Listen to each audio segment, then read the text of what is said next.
Hello everyone, this is Jeff Krob, the developer and programmer for WINGRIDDS, and today we're continuing the tutorial lessons for the how to use WINGRIDDS, and we're lesson number 5 today, and we're going to be talking about commands and getting into command macros. We touched on the commands a little bit in the overview in tutorial number 1. Today we'll go in a little bit more detail and also get into the command macros. And the command macros, again, are like script files or like batch files. They contain WINGRIDDS commands that can be executed, putting a whole bunch of commands all in one area. So we just enter one command to start the command macro, and then that will execute the WINGRIDDS commands to do the displays and things like that. And there are some unique things about how the command macros work, and so we'll be getting into that today. For the WINGRIDDS, if you're following along at home, we're going to be using version 5.15. This is fairly recently released, and it fixed some bugs that make videos like this a little more well behaved. And so to get things off, let's open up a data file. It's from January 2005, the GFS model, and we'll center down in the southeast US. Going back over the command line is up here along the top of the page, and this is where you enter in the commands, either to enter in specific parameters that you want to display, or to modify the way that the display looks, or anything like that. All of the commands are listed, of course, in the WINGRIDDS User's Guide, and at the end. And so let's just, again, to start off, do something basic. We default again to the 850 millibar level, and we default to the forecast hour of 0. So let's show the heights, and we're at 850. So we have heights at 850, relative humidity 850, temperature, the U grid and V grid, of course, which is wind, the vorticity, vertical velocity, and things like that. And always remember, the wind, as it's packed within the grid data files, is always packed in meters per second. It's not in miles per hour, it's not in knots, it's not in kilometers, it's always in meters per second. So if you want to display some other scale, you have to convert. And I'll show you an example of that. But for right now, let's look at the heights at 850. And there that is. And we have that automatically changes the contour, or adjusts the contour, and right now it's, let's see, looks like every 40 meters, and we can change that. See, HHT contour interval of, say, 20, and so that's a way that you can change the contour intervals. Let's look at temperature. And let's change that contour interval. Like we now have a 4-degree contour interval. That's TEMPCIN2, and that shows that's a contour interval of 2. And let's modify this more. Let's make everything that's negative temperatures a dashed look. So we'll TEMPCIN2 neg for dash negative. Now remember, the commands are always evaluated from right to left. So when WINGRIDDS looks at this, it's going to say this parameter is going to have a dash negative, have a contour interval of 2, and it's going to be the temperature. So let's look at that, and sure enough, everything that's below 0 centigrade is dashed up here in the central US and up here in the northeast US. And of course, you can do overlays. If you want to overlay the wind, you do either the slash, like that. That will overlay the wind. Or if you want to overlay the temperature also, you can use the ampersand.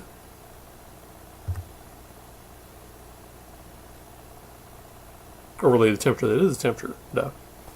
So let's do that right. TEMPCIN2 neg. We're going to spell neg slash wind slash, let's do relative humidity. RELH. So we're going to do the relative humidity, overlay with the wind, and overlay with the temperature. Everything below 0 will be dashed, and a contour interval of 2 for the temperature only. Now if you notice, look at this again.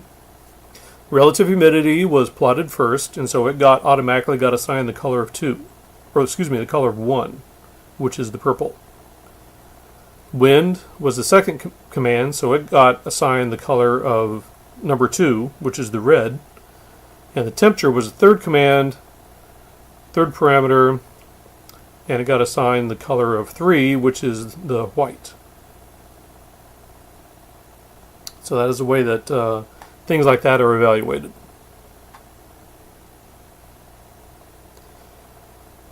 And say we wanted to look at the next forecast reports or forecast hour 0, so we can do, like, advance the forecast hour 1 step, so now our forecast hour 6. Let's do the repeat. So that's now showing the relative humidity, wind, and the temperature for forecast hour 6. And since we didn't assign any kind of a level to the data parameters, we can change the level up to, say, 700 millibars. Let's repeat that command again.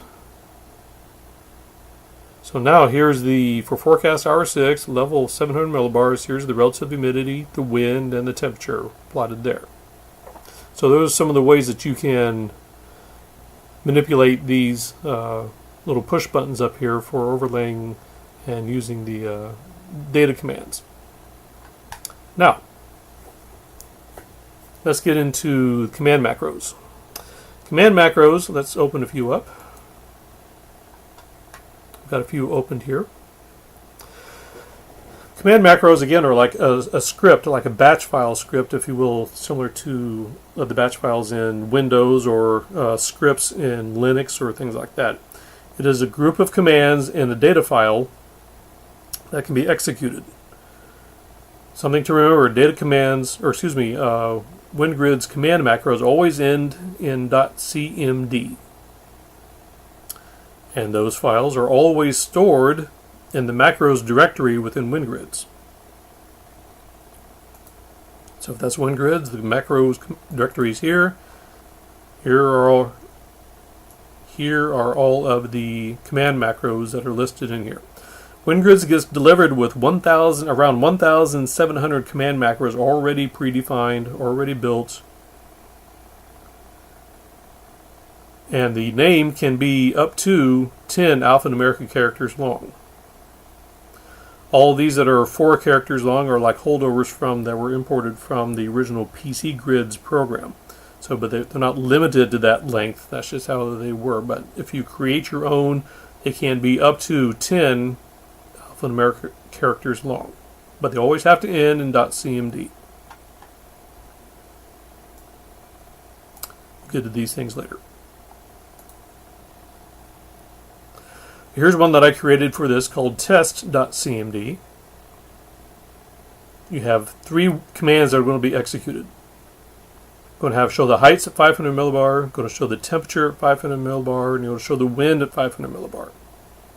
Now technically, at the start of a command, once you enter in a height, whether it be 500 millibar, whether it be an isotropic level, whether it be sigma level, a height level, whichever, if you want the remaining commands to be at the same level, you don't have to enter in the command, or excuse me, the height level. It's going to be presumed that once you show the heights at 500 millibar, if you want to show the temperature is going to be at 500. If you want to show the wind are going to be at 500 millibar also. So those are not required to be there. But also notice here, there's this command loop, and then end L, which means end loop. Emap is to erase the map. That's what that is. These loop and end loop are ways to show the beginning and the end of a section of the command macro, and if you will, pause the command execution for the data to be analyzed. So let's look at this and see what it looks like. When you want to execute a command macro from the command line, you type in the name of the file and you put a period and nothing else. The period will tell WinGrids that the letters before the period are to be assigned to a command macro name, a file name, and it will search within that macro directory for that file name. And it will erase the map and display the whatever is requested. So test period is the name of the command macro, and so let's execute that and see what it looks like. We requested the height at 500 millibar. Level changed to 500 millibar. We're still at forecast hour 6, and we showed the heights. Now here's where that loop and in loop comes in. Then, when WinGrids evaluates the command in loop and it sees that there's another loop that's going to follow, it puts this across the top of the screen. It says press enter, the enter key on the keyboard, or click go, this button here, to continue. Or you can even just click within the workspace any place and it will advance to the next frame. It says, or you can click stop, this button here, to stop the sequence. If there are remaining commands that you're not interested in watching or viewing, just click stop and that will return the operations back to the command line. So let's click go. And now we're at showing the temperature, 500 millibar. And these are your temperatures. And again, it says press enter or click go to continue or click stop to stop the sequence. So we're just down here. Let's click within the workspace, and there it did the same thing. It showed the winds at 500 millibar in arrow format, because an arrow was what was predefined before, and so that's what it used. Remember, for the winds you can show arrows, you can show barbs, or you can show streamlines. And whenever that mode is selected, it will stay in that mode until another mode is chosen. And again, real quick, along the bottom it shows the version, and then here's some data parameters dealing with showing the information concerning the data on the screen. It shows the minimum value, which is 0.63, the maximum value, which is 45.28. Remember, these are meters per second. The mean is 19.34, of course that's the average, and then the standard deviation is 23.15. That's the amount of variance. Now, a little keyboard shortcut I'm going to show. If you want to sequence to the next forecast hour, there's a keyboard shortcut, and it's called, put the cursor back up here. You do the right arrow, which is not the pointing arrows for up, down, left, right. It's the actual shift period on the keyboard, the right caret. You enter that, and it will progress to the next forecast hour in the sequence and re-execute that last command macro from the beginning.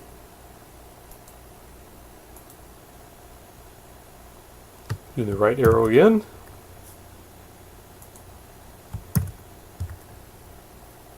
And now we're forecast hour 18. And it does that. Now to go backwards, the right arrow goes, or the right caret goes, advances the forecast hour. The left caret goes backwards in time. That does forecast hour 12. Do that again. Back to forecast hour 6. Sequence through. Do it again. We're back to forecast hour 0.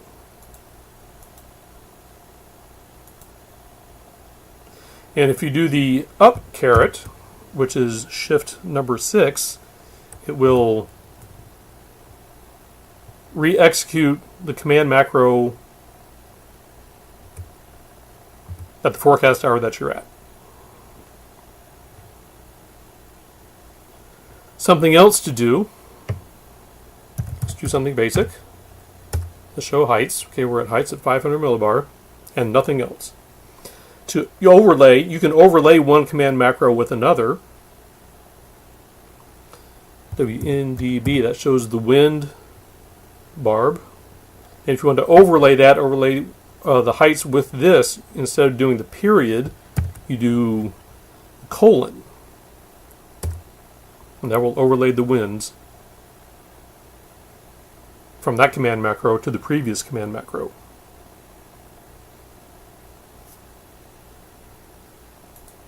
Erase that. I hope that's clear. Progressing on, let's go to something else. Another little feature. Let's use command macro S02I.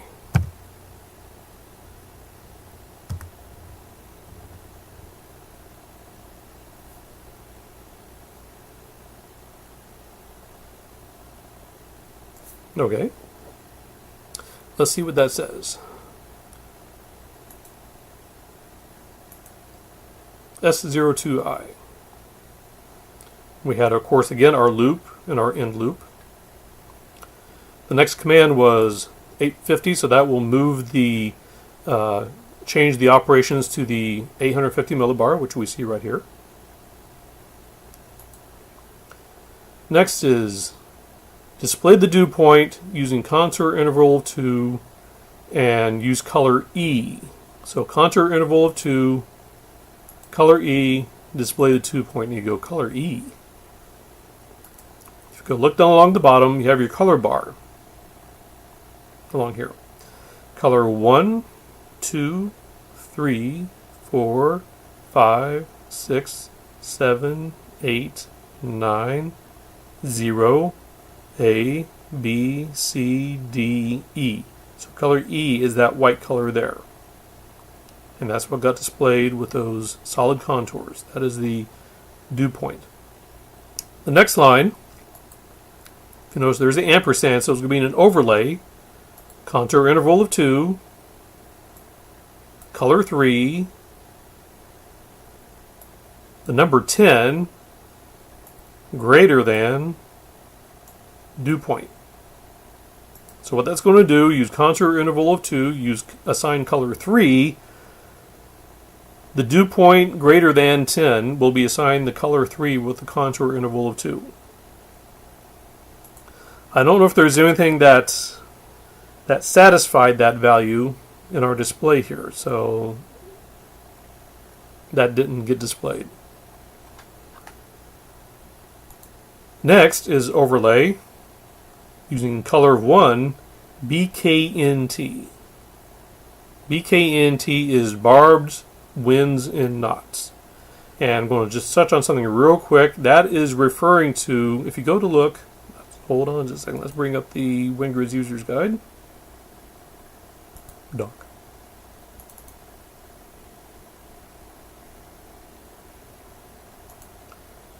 Let's put that back in macros and shrink you down. Ooh, down.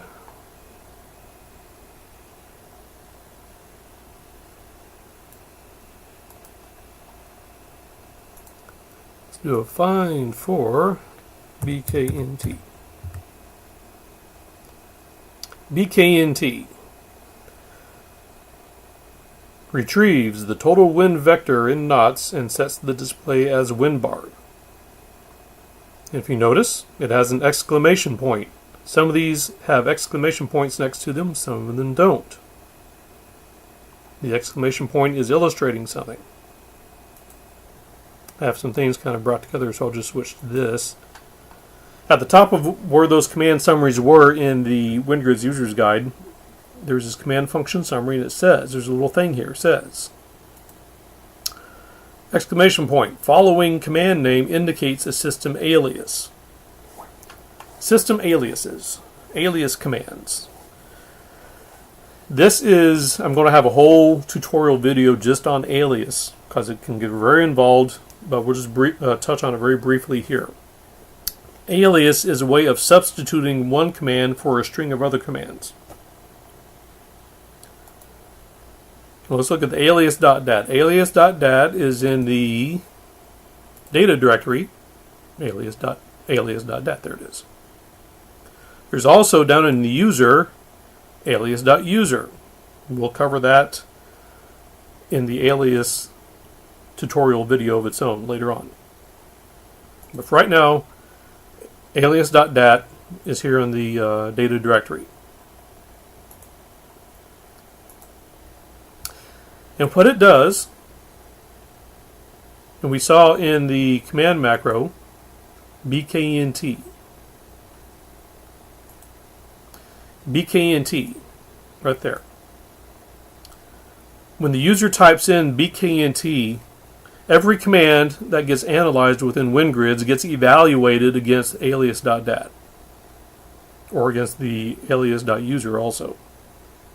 But it sees if this command is within the alias.dat or alias.user. If it is, it says, okay, I see bknt here. When I see this, I'm going to substitute this command for this command, or string of commands.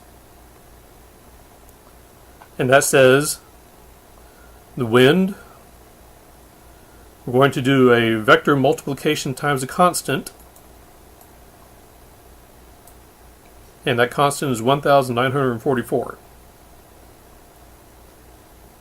So we're going to multiply the wind times 1944. Then here's another VLMC, another vector multiplied times a constant. So the solution of this is going to be multiplied by 0.001, and then it's going to be applied as a barb. So just to illustrate a little bit closer,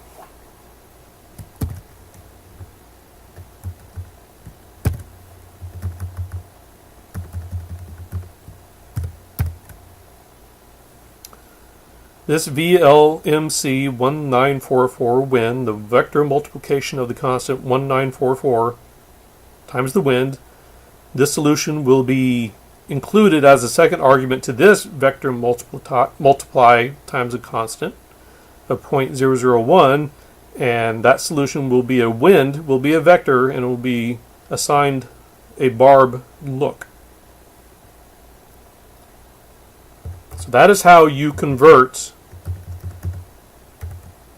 meters per second wind to knots, wind in knots. And if we go look at the WinGridd's log, yes, let's go all the way down here to the bottom. And here it is here. Here's the command that was entered. bknt CLR1 ampersand. So this command here is this command here. It was evaluated bknt color 1. It searched the alias and said, hey, I found it. bknt was found to match this. And so it substituted the bknt with that, and so here it is. bknt VLMC 001, and it got assigned the color of 1. So that's how the alias works. It substitutes a single command for a string of commands, and then it executes that. It went and got the U-grid, went and got the V-grid, got the ALAT for doing the what's required for the projection of the winds, and it displayed the winds.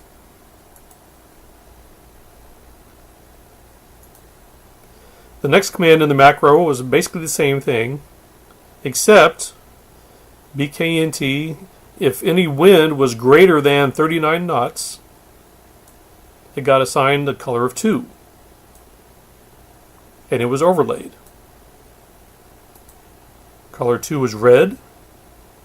And if there's anything greater than 39 knots, it got assigned the color red. So here we see some wind barbs up here and some wind barbs up here, which are red, which shows that those winds are greater than 39 knots. There was a pause put in there for a wait of 5 seconds, which if you notice, that's how that executed. Then the next command,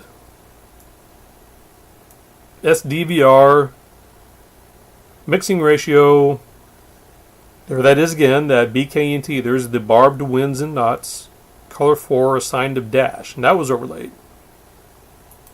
So what's SDVR? And these are the dashed yellow lines, color 4. 1, 2, 3, 4. Color yellow. SDVR, if you go look at the user's guide, I got it all packed in here. That is another command alias, if you notice that. And it calculates the flux divergence. So the SDVR is going to be expecting a scalar and a vector argument, which is what you have. Mixing ratio and wind. Have knots. So if we go look at the log again, scroll on down, and here we are here. SDVR, mixing ratio, wind and knots, color 4 dash, overlay.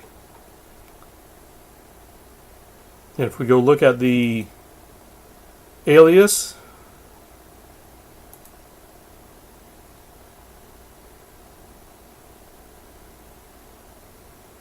SDVR. Here it is here. Yes. Calculate the divergence of the flux. That's what that is there.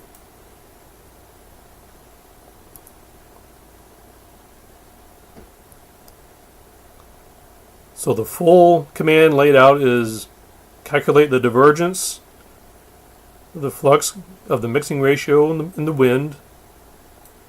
And of course that wind is VLMC 001, VLMC 1944 wind, just like we saw before.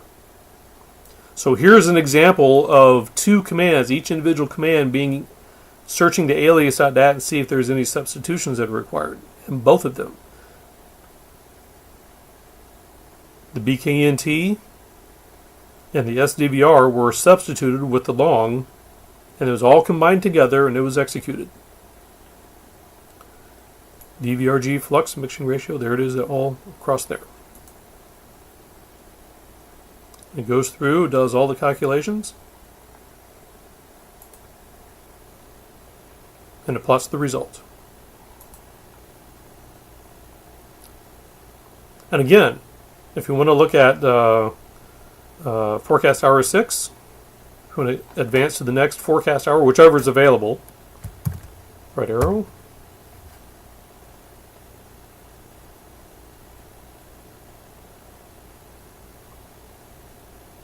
So here we have forecast hour 6, and all the parameters are there. Let's go back. We're back at forecast hour 0, and there's the results. And since there was only a loop and an end loop, since there was nothing following this end loop, there was no prompt at the top saying to press go or click next or press enter to advance to the next frame, because there was no next frame. So let's look at one more. Next one on our list is F019. F019 period. We're looking at vertical velocities with this. Let's look. This is the 850 millibar vertical velocity being plotted. And here we are. Press enter or click go to continue. So there's something else coming after that. It says click. Okay, here's the 700 millibar vertical velocity of a different color. And here again, press enter or click to go. So there's something else is waiting. Click again. Here's the 500 millibar vertical velocity. Still something else is waiting, so we'll go. And here it's overlapping all three, the 500 millibar vertical velocity, 700, and the 850 millibar vertical velocities. With the same colors, are all overlaid one on top of the other. One more, press enter. And it calculated the 850 to 500 layer average vertical velocity. And of course it did it twice, if you notice. Positive values are in purple, negative values are in red. So that shows the rising values are in negative and the positive values are positive, or the Rising values are negative and sinking values are positive. Of course, we've reached the end, and so there's no more prompts. So let's look at that and see what that looks like.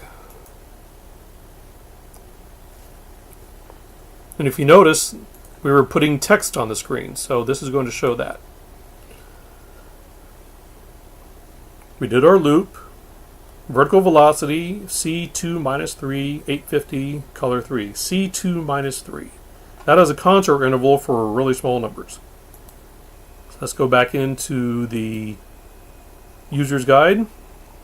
Let's go into the section where it talks about contour intervals. Scrolling down.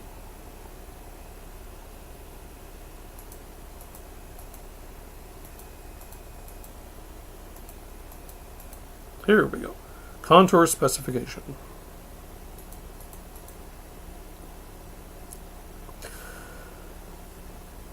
WINGRIDDS is set up to be able to display contour intervals using scientific notation, its own version of scientific notation.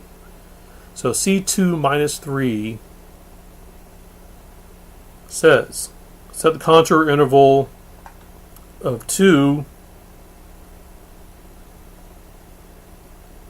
and the minus 3 is how many decimal points to shift. So that would be same thing of 0.003. If C2 minus 2 is 0.02, C2 minus 3 is 0.003, just like this example. C5 minus 3, so that's contour interval of 0.005 units. So that's what, so it's 0.003 units is what that's talking about. And say if you want to do large positive numbers, this would be 2 plus 3.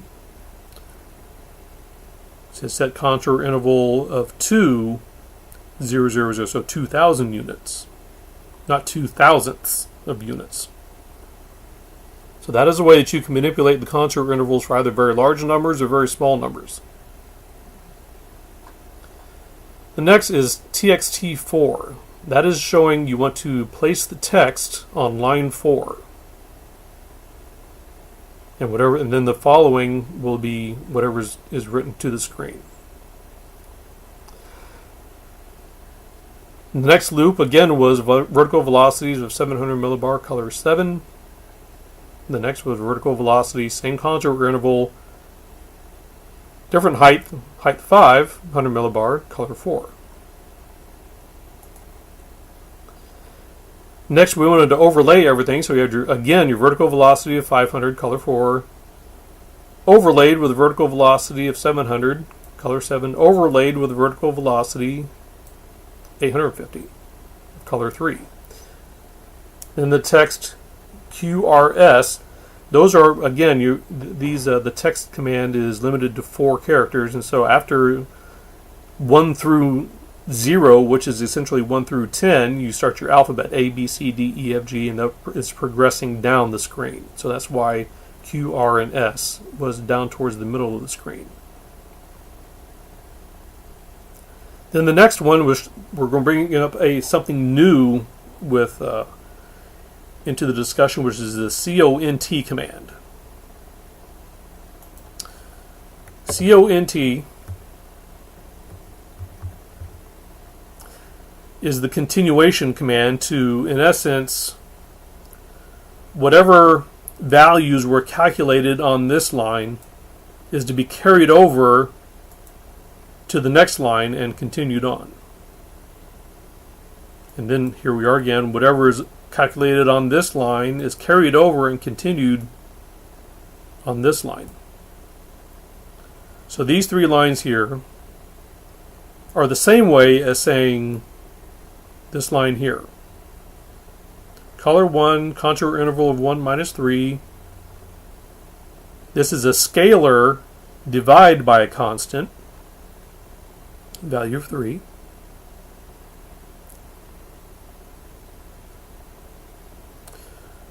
So the first commands were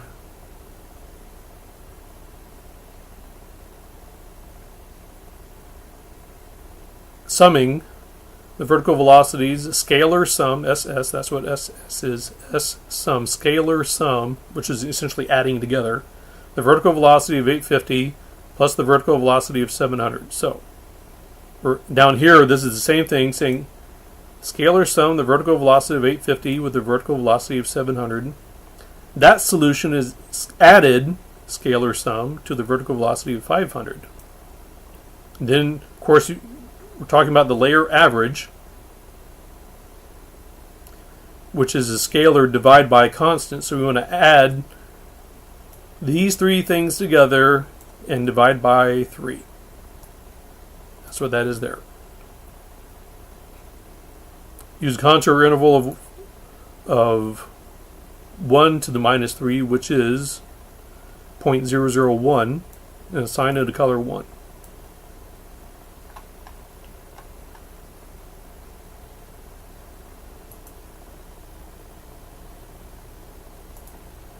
And that is what we have here. The color of 1, everything positive. Well, actually, everything is plotted the color of 1. But then it does the same thing again.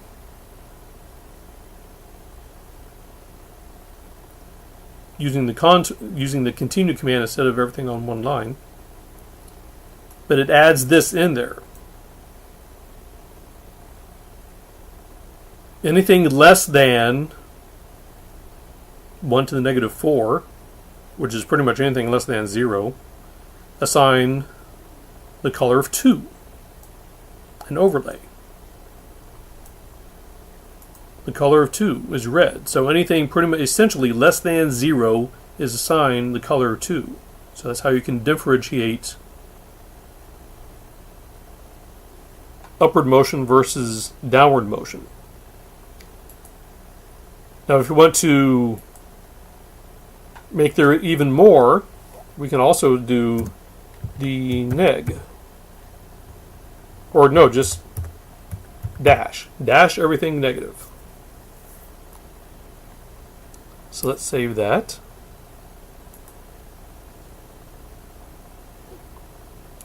See if this will work. Okay, we can redisplay the previous command. That's what that says. So there's step number 1. This is our text being written on line 4. 1, 2, 3, 4. This does not count as a line. 1, 2, 3, 4. We go to the next. Here's the 700. We go to the 500. We overlay all 3.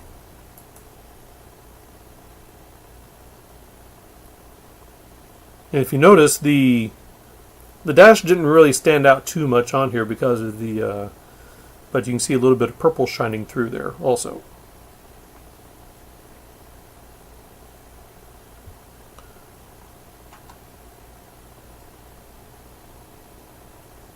One way that we can change that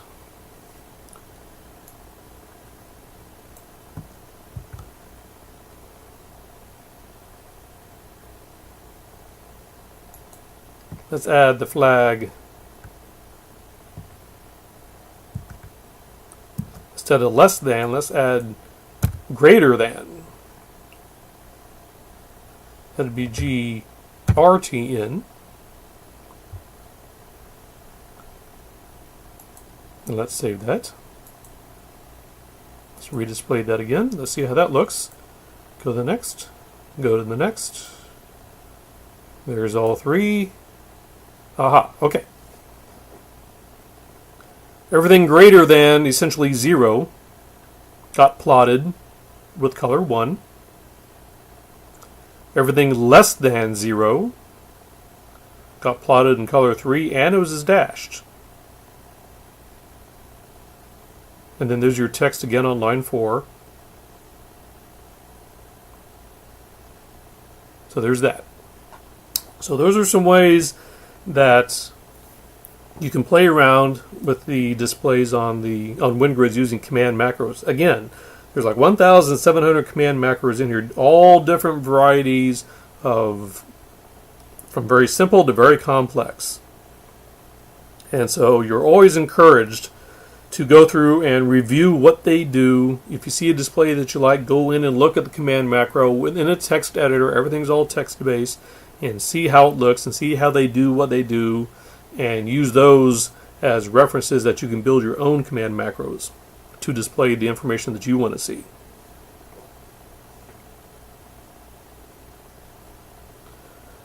One last thing we want to talk about with command macros. This product's menu selection lists, these are where all the command macros that are packaged are all organized together and listed. These are the groups where all the command macros are at for doing specific forecast hours, doing specific, you can do time loops, time section diagnostics, cross-section diagnostics, model comparisons, and things like that. And this is all, these are all user configurable. This information is obtained from a file, clear that out, called cmdmenu.lst. Spread this out some. And if you notice, this text here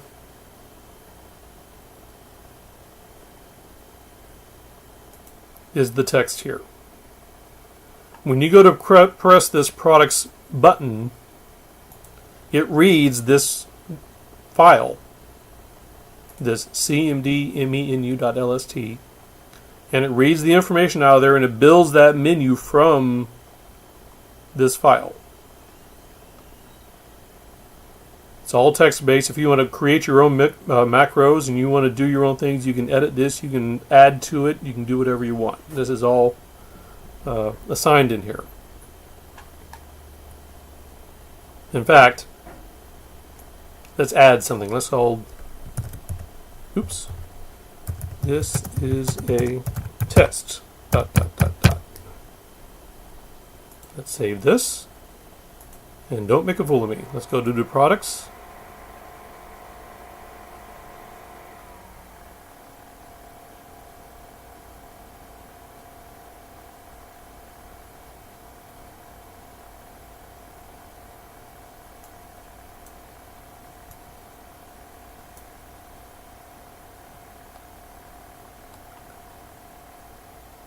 And it's not there, son of a gun. Well, I'll have to look into that. I sure thought that well,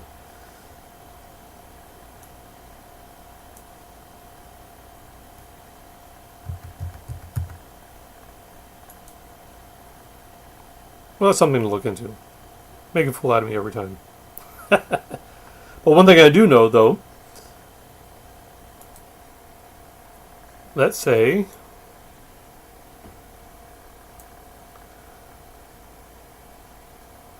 when you click on this, this information is displayed. This was displayed from Products, Upper Arrow Maps. Upper Arrow Maps is on line 3. Let's go to the command macro. You have these other files called cmdmenu.0012345 all the way down. These menus correspond, the number here corresponds to the line number in the command menu.lst file. So line number 3 corresponds to command menu number 3. So let's open this up. And here it is, Upper Arrow Maps. So if we go here, go to Upper Arrow Maps, that what is read here is what is read here. And there's a format to this. These first 4 are the name of the command macro. And then following that, it shows the description of what the macro does. And again, these can be up to 10 alphanumeric characters long. So it doesn't have to be limited to just 4 characters. They can be up to 10. So if you want to create your own menus, this is what you edit. And of course you want to double click on that. And that's showing your heights and your winds and your temperatures that are dashed, winds or barbs. And of course there's no precipitation because there is no precipitation at forecast hour 0. However, comma, shift to right arrow,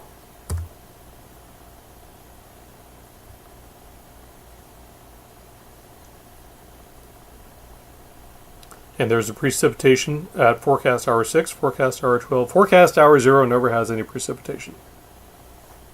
So that's the 12-hour total precipitation in green. So that's the way that you can create your own menus and modify what WinGrids has if you want to create your own and things like that. So that pretty much wraps up commands and command macros for WinGrids. I hope it was understood. I hope it was easy to follow along. As always, if you ever have any questions, feel free to email me and I'll help you out any way I can. Thank you and have a great day.